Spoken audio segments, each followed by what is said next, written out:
Well, it seems like Stellantis is the hot potato that nobody wants to be CEO of. As another executive says no.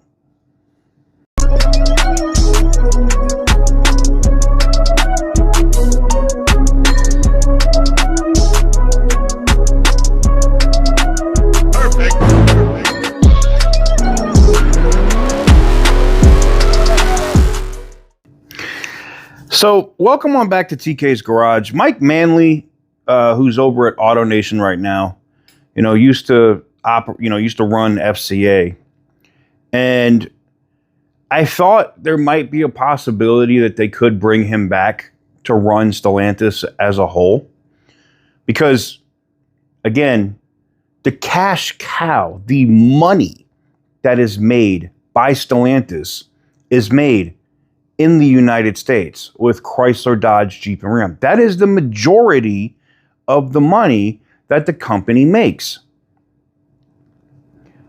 Seeing Mike Manley turn down Stellantis, and according to my sources, he said no. He said, after having a little bit of negotiations and discussions and looking at numbers and looking at what was going on, according to sources, that Stellantis was an abject disaster. Oh my God.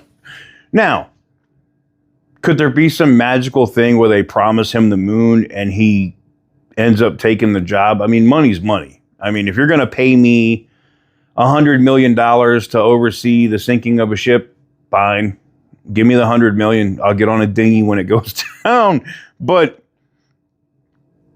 it's funny to see the behind the scenes talks and negotiations on just how bad the company is. And it got that bad because the board and the chairman allowed it to get that bad. They let Carlos Tavares destroy the company for personal gain to meet benchmarks and numbers to hit bonuses. Think about that. Like, if the SEC, if the Security and Exchange Commission was ever looking for a company and a CEO to slam for screwing investors, it would be Carlos Tavares. Like 100%, it would be Carlos Tavares. That guy is a raging retard. Not in terms of what he did for himself. He knew what he was doing. He knew that none of this EV shit was going to take off here in America. He knew exactly what he was doing. He was like, I'm about to get paid.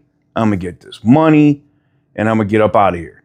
Unlike the other Carlos, he's like, I'm going to get paid. I'm going to get this money. I'm going to get up out of here so I ain't got to run to Lebanon because I got an entire country trying to put me in prison. Well, I reported on this a while back that the SEC was actually looking into the Tavares compensation and some of the decisions he made. Because look, you have a fiduciary responsibility to your investors. And if you're making decisions solely for personal benefit, you could get in trouble for that. You could get fined. You could have to pay penalties. You could go to prison. Is that going to happen with Carlos Tavares? I don't know. Probably not. But I think it's funny to see the behind the scenes discussions for Manley to say no. No. For Ralph Giles to say no. For Tim Kuniskis to multiple times say, nah, I want to focus on products. I don't want to run this company. What's funny is all of those people know that we need somebody from America that understands the American market. And I've heard all the arguments about Filosa. I have. Well, look what he did in South America. This ain't South America. All right? It's not. This is not South America. So miss me with that shit. This is the United States of America. This is, Canada in the U.S., where a majority of that Chrysler, Dodge, Jeep, and Ram product is sold. And you need somebody that knows this market. Now, maybe Filosa has learned a lot when he was CEO of Jeep about this market. Maybe he understands the American psyche and what we want now. But I don't know.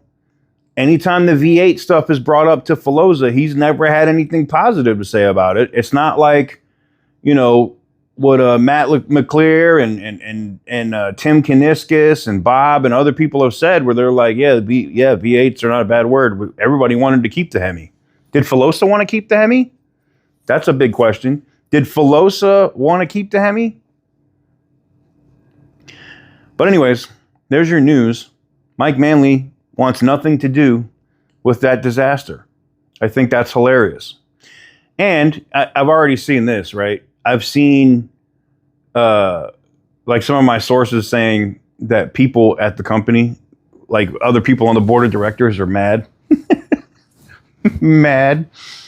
And there was literally an argument or a shouting match on, well, people need to stop telling YouTubers and press what's going on in these meetings, blah, blah, blah, blah, blah. I think it's funny because it's literally the French and the Italians arguing with each other, and neither trusting either side. I think it's funny. Sorry. Be interesting to see what happens. I think it probably will be Filosa. There's enough internal pressure now. They know they got to name a CEO before the end of June. They know that. I think it's going to probably end up being Filosa. Unless all of a sudden Tim Kaniskis gets an epiphany and goes, I guess I'll run the company. You know what I'm saying? And really Hellcats everything. Like Hemis, everything. Just put it out there.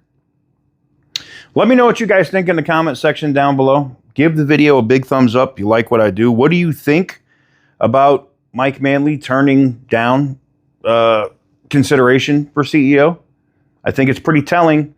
I think as more and more executive candidates look at the books and look at this company and they say things like abject disaster, no thank you, don't want to deal with that, it says a lot.